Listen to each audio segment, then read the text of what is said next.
toog këram bëgg Pastef nekk patriote amul.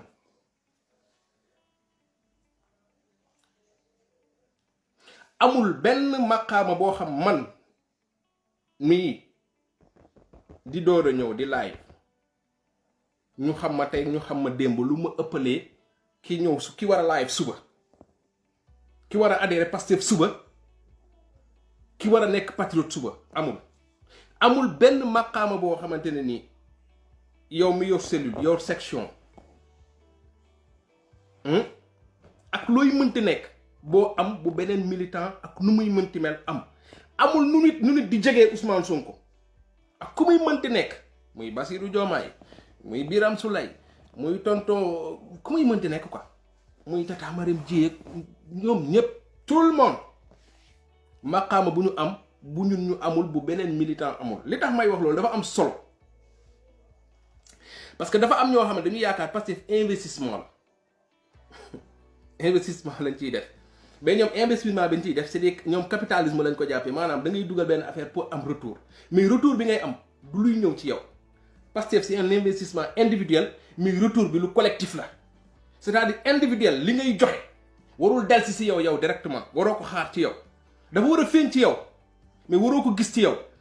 investissement bi nga ci def bu fekkente ne yow si yaroon nga ko yëg xoolaatal sa taxawaay yow mi jóg na yow patriote nga da ngay xeexal Pastef bu fekkente ne yow da nga jàpp ne am na réussite bu ci nekk te yow kese yaay yëg réussite bi xamal ne des na fi nga ko teg baaxul parce que l'investissement il est individuel ku nekk yaay jóg def li nga mën kii def xaalis kii amul def kii def leneen ak leneen kii jóg dox kii massifier kii def leneen kii woote téléphone kii toog rek kii partager kii aimer kii voilà quoi ku nekk ak li ngay def mais ku ci nekk li ngay def li nga def bu fekkente ne retour bi yow kese yow yaa koy yëg baaxul.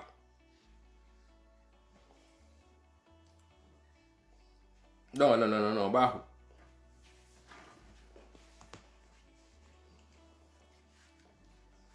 gis nga succès Pastef nekkul ci loxo kenn lii nag man ak samay morom yi laay fi nekk ñi ñuy woowee ñi ñëw démb ak ñi ñëw tey encore que nit kiy décider ñëw live ak ba mu duggee Pastef lu gars yi war a mën a ràññat la ku mu neex tey ci patriote yi xëyal nga jël sa téléphone nga live au nom du projet boo ko sentiré kenn moomu ko amul kenn ku ñu bind que ne Issa moo war di liveal Pastef amul feeñ fu ñu war a bind ne Tanor Sankaris moo war a liveal Pastef wala Akon wala keneen képp koo xamante ni sentir nga am yëg-yëg bu nekk ci yow nga bëgg ko wax mu war a amal njëriñ parti bi amal njëriñ projet bi dalal sa téléphone nga live kenn moomu ko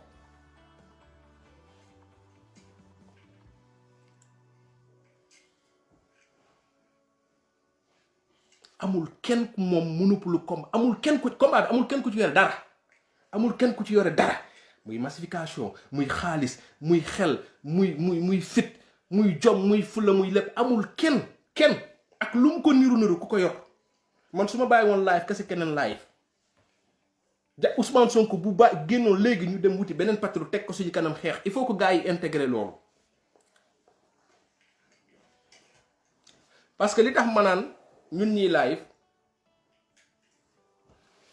nañu am objectif mooy fii lañu lii moo tax ñuy xeex fii la ñu jëm combat bi du fi réseaux sociaux yi réseaux sociaux yi c'est un outil de communication appareil bu ñu yor la suñu loxo mu war a nekk loo xam dafay accompagner parti bi dafay dooleel parti bi dafay yokk ci communication parti bi dafay yokk image Ousmane Sonko bu demee ba defatu ko leneen lay def lu dul Pastef loolu il faut que mu leer képp kuy wootee patriote nekk militant wala sympathisant wu Ousmane Sonko wala Pastef patriote nag bari na mais képp kuy wootee boppam patriote ngay militant wala sympathisant di jiital Ousmane Sonko Pastef ci li ngay def lépp looy def ci réseaux sociaux lu niruwul ak lu parti bi bëgg wala lu muy def des na sa mbiru bopp la li dama naan sa mbiru bopp la mooy ku nekk nag am nga sa sañ-sañ def sa mbiru bopp ku nekk am nga sa sañ-sañ am sa xeexu bopp parce que man li may wax nii ku ma ci mere Pastef parce que loolu la Pastef wax loolu la Ousmane Sonko wax loolu la parti bi wax dëng na wala dëngul loolu la ñu wax du man parti bi la du man projet bi la man loolu laay wax yàlla xam na ne yenn saa yi ma yëg wax dara du ma ko wax parce que duñu projet bi te man projet bi laay ba lu ma suma bopp daf may permettre ma ñëw leeral benn affaire yàgg naa ko wax gis nga Ousmane Sonko ak Pastef café la ak meew bu ñu xóoyal munoo seppi dara dindi dara wala jël dara def dara je peux accepter nag ñu bëri commencé ko ci man bu ñu adhéré Pastef Ousmane Sonko moo tax loolu dañ koy nangu am na ñoo xam bu ñu adhéré tey Pastef bu ñu jëndee carte wala bu ñu lu ñuy mënti def ci combat bi yàlla ak jëmmi Ousmane Sonko moo tax loolu la yàlla def mais da ngay continuer nag ba ci buuwu logique bi mooy boo bëggee Ousmane Sonko da nga koy bëggal njabootam politique mooy Pastef boo bëggee Ousmane Sonko da ngay bëgg Pastef bu nit réere mbir fenn am problème ak Issa ba jàpp ne comme dama am problème ak Issa bokkatuma Pastef nekkoo dese nga nekk patriote comme Ousmane Sonko dafa waroon wax fii waxul fii nekkatuma patriote nekkatoo patriote parce que yëg-yëg bi du si Ousmane Sonko yëg-yëg bi du si Pastef képp ku si jàpp ne da nga am problème ak sa chef de cellule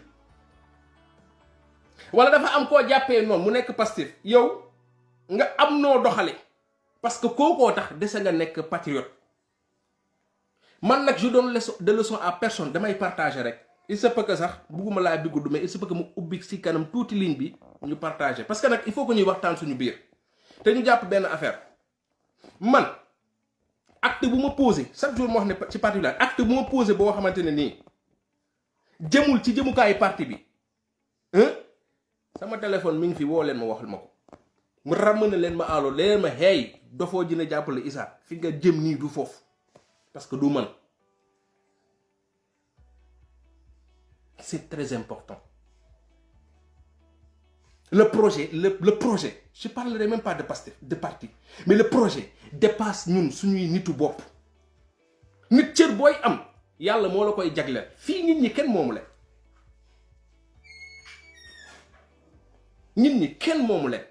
nit ñi dañuy suivre lu ñu bëgg mais des fois li lay yóbbee ngay dem ba jàpp na yow am nga maqaama ne Ousmane Sonko waruloo jaar fii ngay jaar te nekkuloo ci place Ousmane Sonko nekkoo si situation bi Ousmane Sonko nekk fii lu fi nit di sacrifier Ousmane Sonko sacrifier nu ko raw lu fi nit jël temps di live lu fi beneen militant bu live bul jël sacrifice di ko def Ousmane Sonko def na lu ko raw te il est au cœur du danger. T'as pas les informations qu'il a, tu subis pas la pression bi muy subir.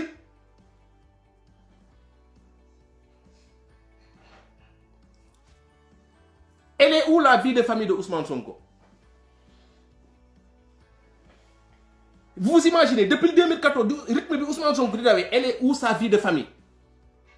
xanaa Ousmane Sonko du góoru yàlla moom ay jabar am ay doom am yaay am ay mag ay rak am ay xarit.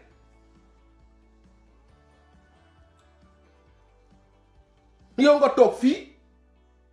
wala nekkoo ci biir nekk ci biti ne Pastef nii la war a doxee muy ñaar muy militant bi ak sympathisant bi muy militant bi gis nga militant dafa am lu ñuy discipline de parti collectif bi day ñëwaat tu fais un investissement individuel le retour avec les collectifs le retour doo ko xoolee ci yow da ngay génnee sa bopp xool ndax retour bi yaa ngi koy gis ci ñëpp est-ce que yaa ngi koy gis ci Issa est-ce que yaa ngi koy gis ci Akon est-ce que yaa ngi koy gis ci jàmbaaru Pastef est-ce que yaa ngi koy gis ci diw est-ce que yaa ngi koy gis ci diw est-ce que yaa ngi koy gis ci Omar Diallo boo ko gisee si yow kese rek xamal ne si mbiru bopp nga nekk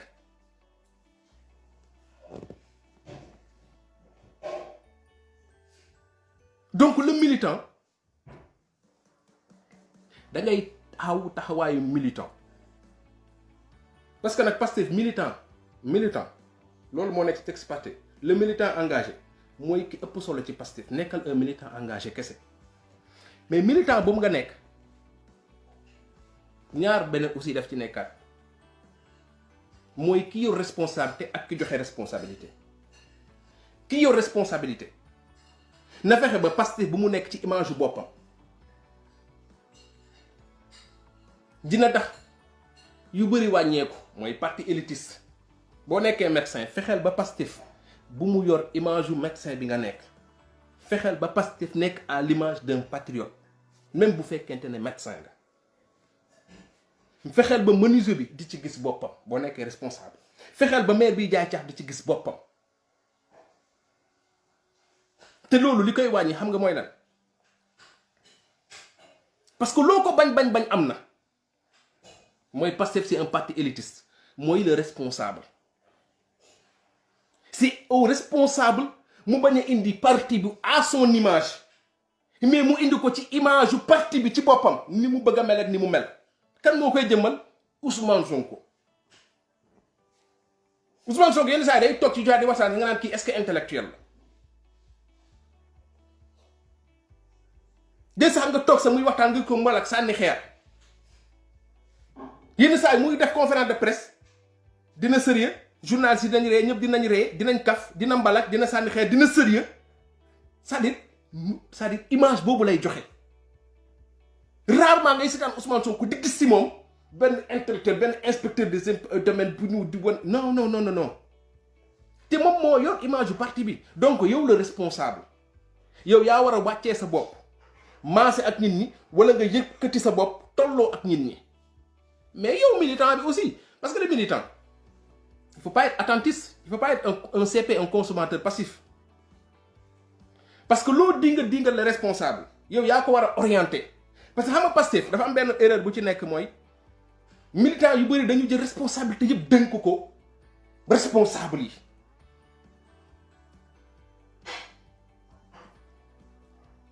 ñu mun ko jàngatee du na nag mën na nekk confiance mais aussi souvent dafa am ñoo xamante ni dañu dem ba benn moment dañu jàpp ne non affaire u bureau bi non nañ ko bàyyi booy étudiants yi oh non nañ ko bàyyi professeurs yi nañ ko bàyyi enseignants yi nañ ko bàyyi gars yi jàng quoi léegi yow boo ko bàyyee ki jàng yow par exemple supposons nga nekk marchand ambulant léegi kan mooy dem waxtaan ak marchand ambulant yi nan la marchand ambulant bi di gisee boppam ci Pastef mais marchand ambulant bi bu gisoon yow nga nekk marchand ambulant engagé bokk ci bureau bi ñu ne loo yor Pastef nga ne leen man maa yor organisation man maa yor massification man maa yor nangam léegi moom à travers yow day gis boppam ci Pastef moo tax des fois ñi naan par exemple man topp parce que Ousmane Sonko laa bëgg refoulement la il ne se voit pas dans Pastef te loolu erreur bi ci côté responsable comme ni ma ko waxee mais aussi ci côté yow militant bi c'est à toi de te battre pour que Pastef am image boo xamante ni ñëpp dañ ciy gis seen bopp je vous donne ma jox leen benn misaal bu ñu nee Pastef sa biir xel doo gis mbër bu ñu nee Pastef doo gis fecckat et pourtant Sénégal fecckat yi ñu ngi fa Sénégalais lay doo gis mbër si sa subconscient bu ñu nee Pastef doo gis mbër doo gis mbër doo gis nawetaan bu ñu nee Pastef doo gis nawetaan tu vois pas ça bu ñu nee Pastef doo gis suñu yaay yi yeewu fajar dem di jaay jën doo c'est-à-dire dafa dem ba systématique si suñu bopp quoi mais loolu lu ñu war a liggéey la mu ci côté responsable muy ci yow côté militant bi yow yaa ne responsable bi moom moo war a fexe ba yor image yu Pastef ba la jël rek parti bi taf ko ci image yu boppam mais yow militant bi aussi yow mi nga xam tu es engagé nga nekk menuisier nga nekk pêcheur nga nekk mool nga nekk joueur nawetaan yaa xam anyway nga nekk mbër yow yaa war a dem dugg ci biir parti bi xeex ko ba parti am image bi bu ko defee yeneen mbër yi xam ne lii mbiru mbër a ngi ci mbiru nawetaan a ngi ci mbiru fecckat a ngi ci mbiru tarix ku gëm tarixaa ngi ci mbiru catholique a ngi ci mbiru xam nga mbiru anyway quoi mbiru Sénégal yépp a ngi ci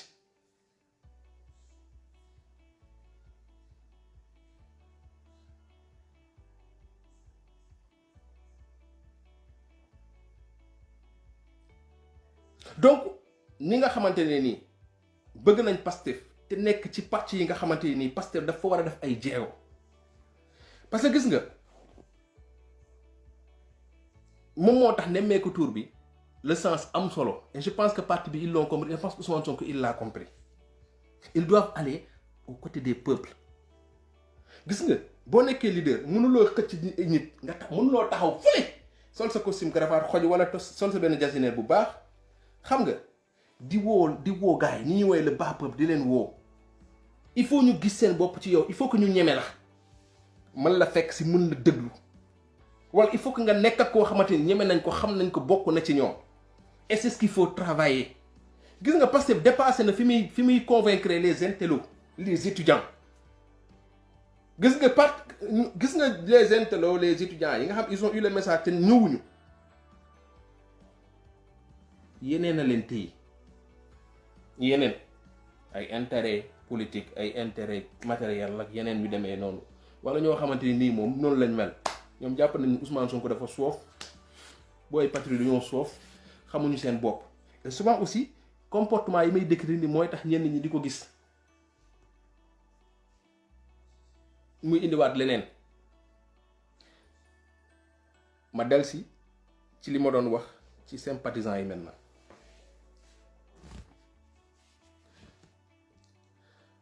xam nga wax ak sympathisant boo nekkee militant dafa compliqué parce que li la engagé en tant que militant engagé wul forcément le sympathisant te bëri na sax ñoo xam dañu ne ay sympathisant parce que Pastef bi muy doxee gisuñu seen bopp moo tax ñu préféré nekk yombal affaire bi nekk ay sympathisant am na sympathisant yoo xam dañuy def ci Pastef militant yi duñ ko def.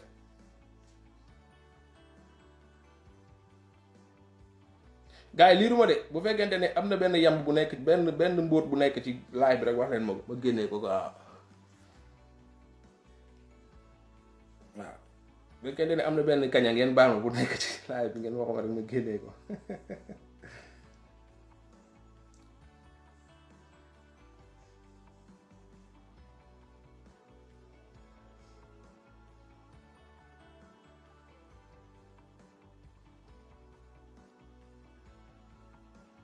ok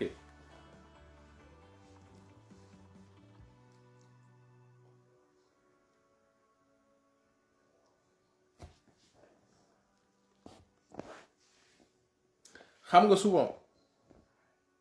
pour del ci réseaux sociaux yi problème yu bëri yu Pastef di am ci réseaux sociaux yi ay sympathisants ñoom ñooy poser problème waxuma ñoo koy indi de ñoom ñooy poser le problème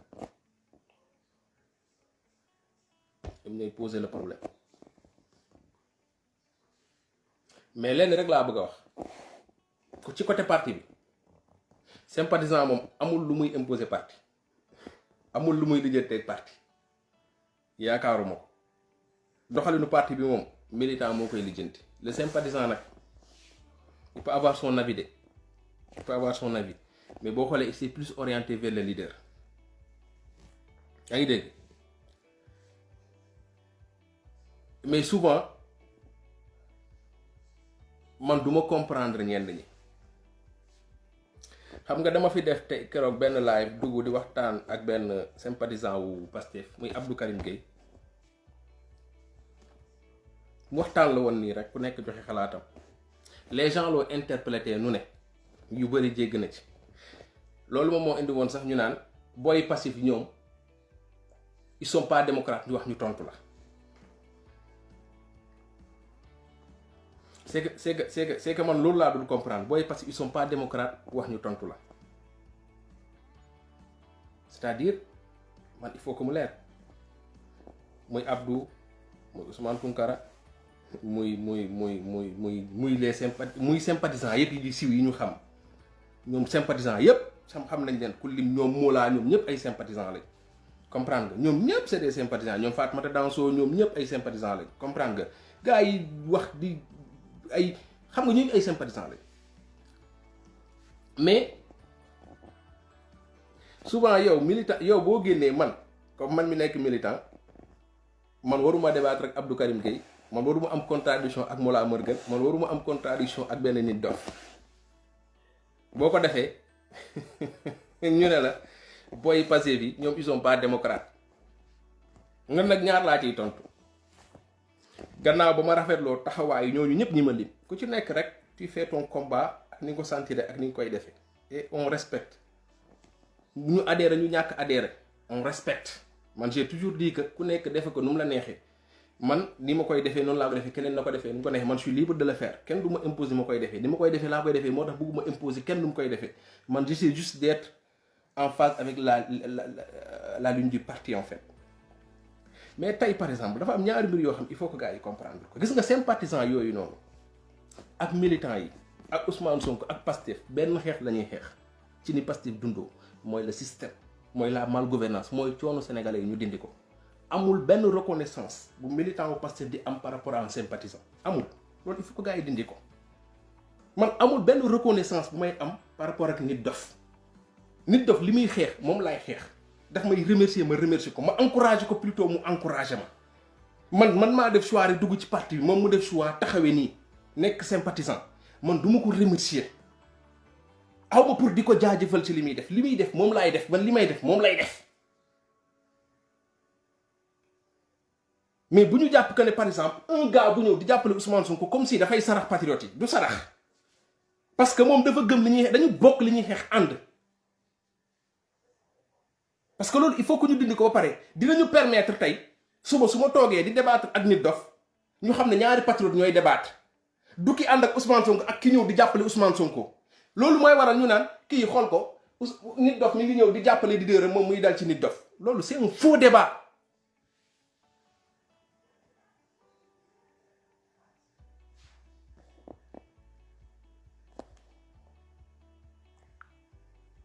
C'est un faux débat man ku mel ni man j'entre pas dans ce débat là parce que beddi boobu ñuy beddi moom mooy waral yooyu parce que lan man ak nit dof mun nañ bañ a bokk gis-gis man ak Mollah Morgun mun nañ bañ a bokk gis-gis mais man su ma ñëwee ne Mollah ànduma ak yow nii ñu ne gis nga ko Mollah Morgun moo leen doon jàppale kan Mollah Morgun jàppale wu ma Mollah Morgun il mène son combat il se voit dans le combat de Pastef comme man ne ma ko gisee c'est juste que man j'ai choisi d'être un militant il a choisi d'être un sympathisant. mais ñii dañuy jàpp ne Mollah Morgun jàppale bi muy jàppale Ousmane Sonko defal ko Ousmane Sonko boppam la koy defal Sénégal la koy defal parce que Ousmane Sonko mooy dëgg Mollah Morgun mënul jàppale keneen ko dul Ousmane Sonko nit def mënul jàppale keneen ko dul Ousmane Sonko Abdou Karim mënul jàppale keneen ko dul Ousmane Sonko au contraire sax Pastef ak Ousmane Sonko lañu war a gërëm donc du coup en même temps le militant. parce que ñoom ñoo ñëw indi benn cadre boo xamante ni nii la Mollah bëggoon la nit daf bëggoon la ma bëggoon keneen a bëggoon indi nañ benn cadre d'expression boo xam ñun ñëpp dinañ ci dajaloo di ko véhiculer mu am cadre mu ñu mun ci duut baaraam non kaña boobu génnee naa ko gars yi bàyyi leen mu sedd moom foofu noonu bu ko gars yi di gisee noonu déedéet demewul noonu leneen lii ñëw mooy Ousmane Sonko il est critiquable bàyyi leen ñu koy critiquer man dama koy jot tout le temps j'ai jamais dit que Ousmane Sonko n'est pas critiquable on l'a jamais dit Ousmane Sonko c'est le leader le plus critiqué dans son parti Ousmane Sonko mooy def live ba pare avant journaliste yeeg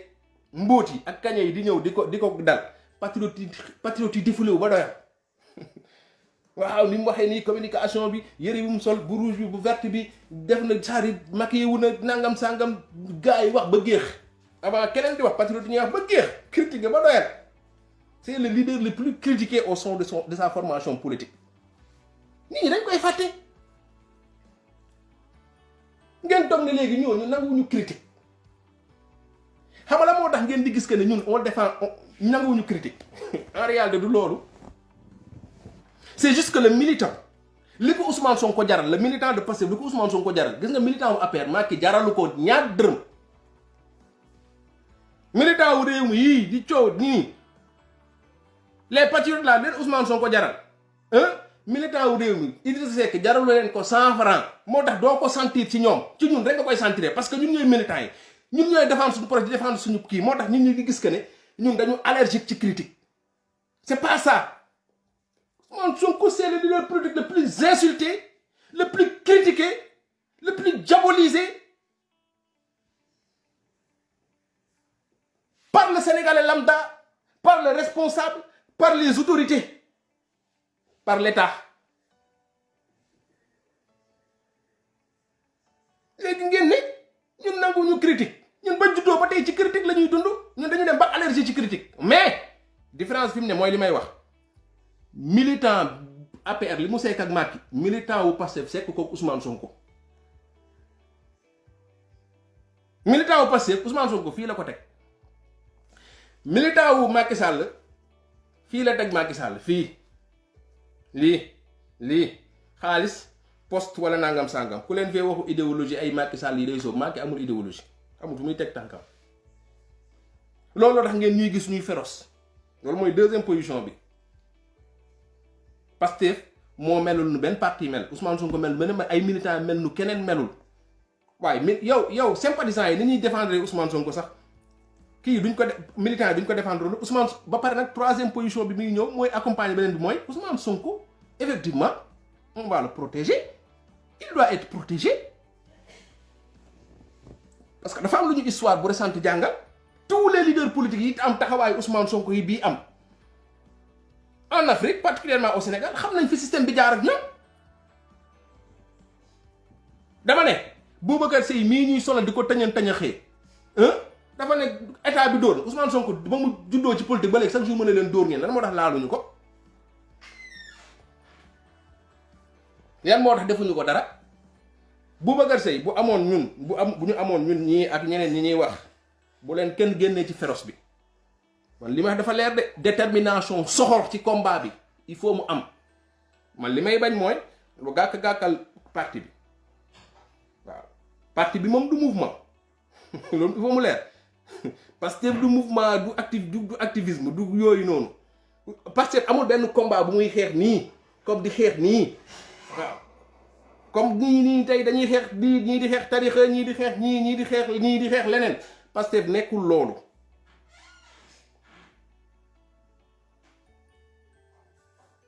te parce que bëggul kuy saaga loolu dafa leer parti bi wax na ko mu leer mais militant bu engagé militant yu féroce yu soxor yu dëggu nag yu métti loolu moom il faut que ñu koy gis Ousmane Sonko moom ku ko laal ku ne patriote jàmmaarloog yow taxaw ak yow te damay dem sax plus loin mu tooñ la mu ñàkk la tooñ dañ koy protéger bu ñu dugalee ci néeg ñu yedd ko loolu moom il faut que loolu patriote bu leen ci kenn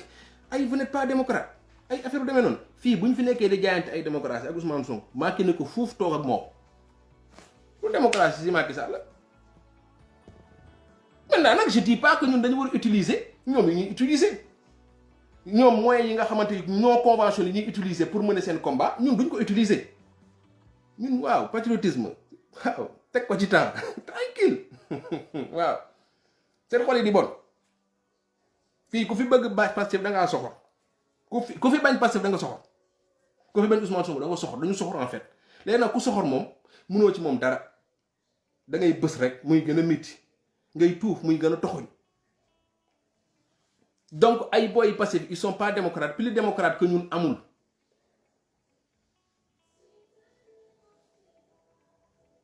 mos ngeen dégg benn responsable Pastef pourtant ay responsable saaga nañ Ousmane Sonko ay responsable toog nañ di fen ak Ousmane Sonko naan ay 1500 hectares mos ngeen dégg responsable de Pastef bu toog télé di fen wala muy saaga xam nga Sénégal moo am na mu mel rek ñu bëgg a jël léegi image boobu yépp ay góor xeex ko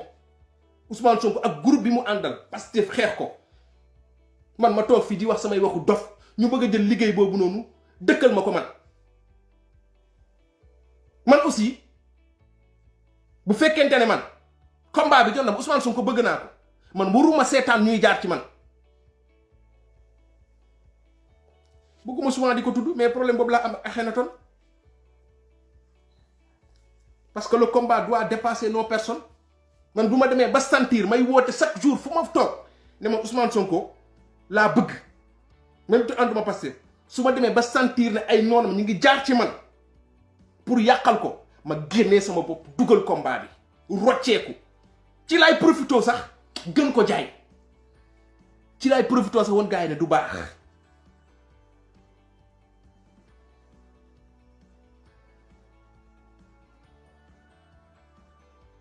donc il faut que ñun ñu continuer di féroce di soxor ku toog ne Ousmane Sonko lii la bu ñu gëmee ne Ousmane Sonko du loolu mais dañ lay tontu